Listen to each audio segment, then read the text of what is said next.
Sri Lanka enjoys some of the most beautiful and fertile land in the world. Twice a year, the terraced paddy fields produce abundant harvests of rice for the people. But for those who do not work on the land, there are plenty of alternative jobs. In the Kandyan district, carpenters turn out a variety of articles such as walking sticks and bowls on the simplest form of lathes.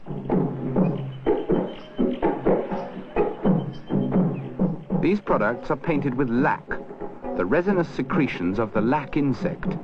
There are only 4 colors available: red, yellow, green and black, and these are applied with a finger or thumbnail. The result is very durable and attractive.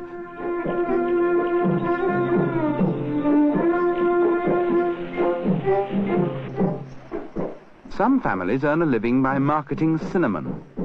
First of all, the outer bark of the cinnamon tree has to be removed by scraping.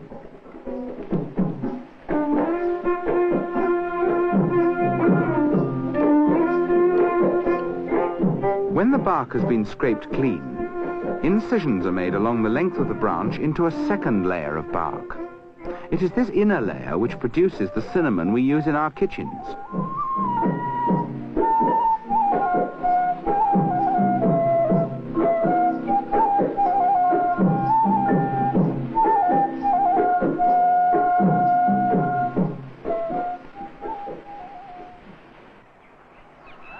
Sri Lanka is a peaceful country, blessed with eternal sunshine, and the people are gentle by nature. Their government recognized the importance of conserving wildlife, and there are several game parks throughout the island where animals can live in peace. But even outside these special areas, certain creatures are protected by law. The cobra goya, or monitor lizard, is one such animal. He is nature's scavenger, and although good to eat, no one would dream of harming him. This lizard lives on many of the pests which would otherwise damage the crops grown for human consumption, and is a friend to the farmer. Wherever you go on the island, you will come across little groups of people producing handicrafts.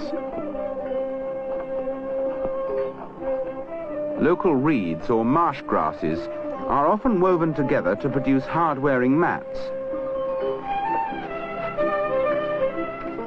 Village factories employ girls to manufacture a wide variety of attractive items, ranging from handbags to decorated baskets.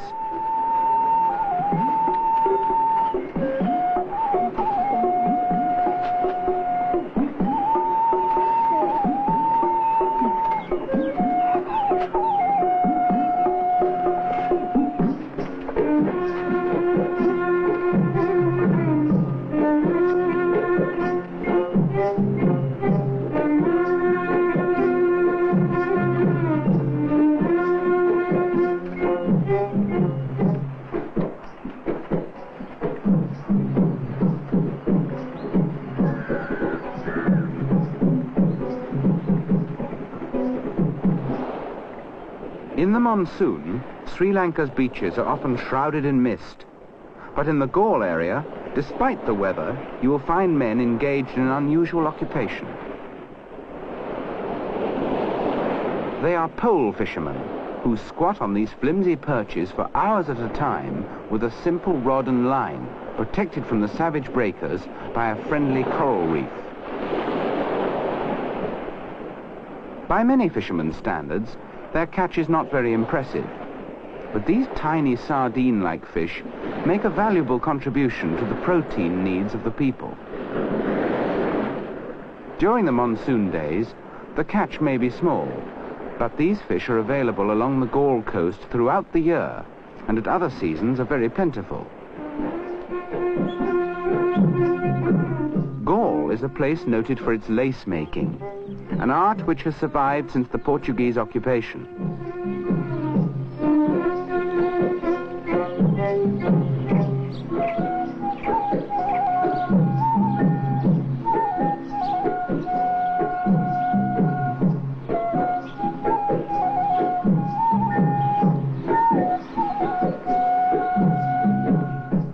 This is a land of contrasts and strange religious rites. preparations are in progress for an unusual Hindu ceremony which will take place the same night. By early afternoon, many devotees are in a state of trance. This ceremony will demonstrate the faith of the believers, but at the same time baffles the scientists, for it defies the known laws of physics. The fire is the centerpiece of the performance, but it has to burn for many hours until only a carpet of red-hot ashes are left, and then fire walking will take place.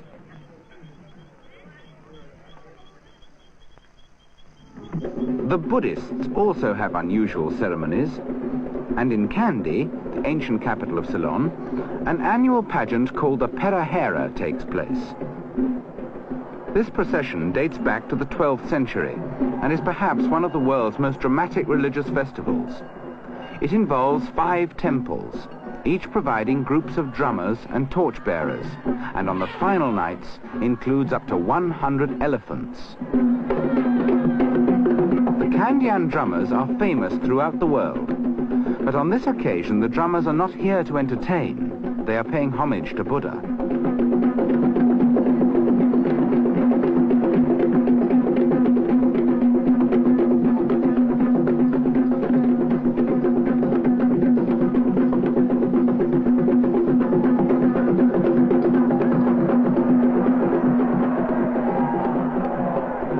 The origin of this festival dates back to the time when the relic of one of Buddha's teeth was recovered from his cremation ashes and was kept for posterity in the Temple of the Tooth in Kandy.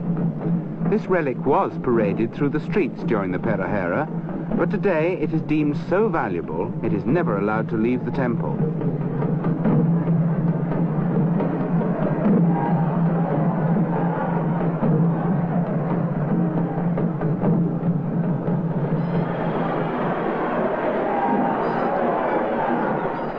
For many years, the biggest elephant in the procession had the honor of carrying a silver casket containing the Buddha's tooth. But today it is only a replica of that casket which is paraded through the streets. This, however, does not in any way diminish the people's enthusiasm for an annual pilgrimage to the Perahera.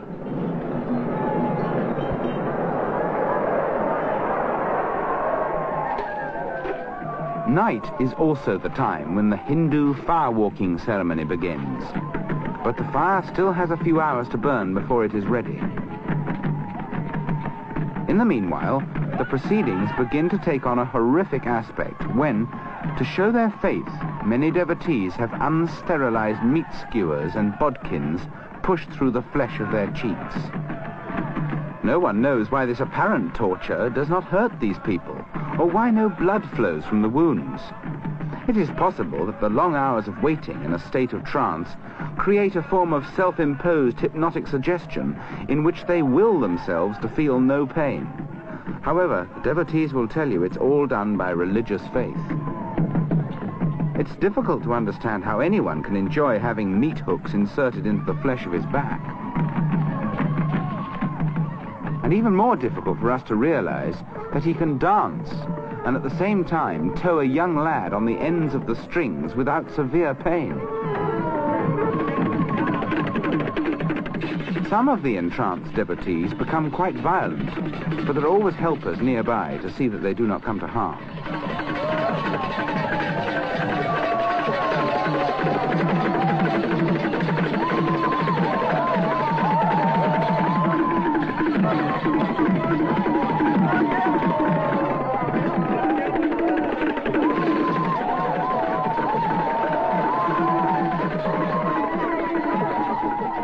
Although the fire may look cool to the camera's eye, the heat keeps the crowd well away. Yet these people choose to walk barefooted along the entire length of the fire to prove their faith.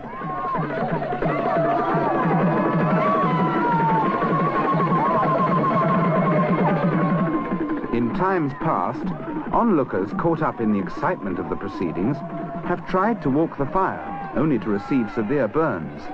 Yet the devotees' feet are quite unharmed. Firewalkers have been investigated by many scientific authorities, but no one can explain how bare feet can come in contact with temperatures as high as 420 degrees centigrade without the flesh burning. For normally peace-loving people, these violent acts of self-mortification seem out of place, and yet they are regular occurrences in Sri Lanka and must remain one of the unsolved mysteries of the Orient.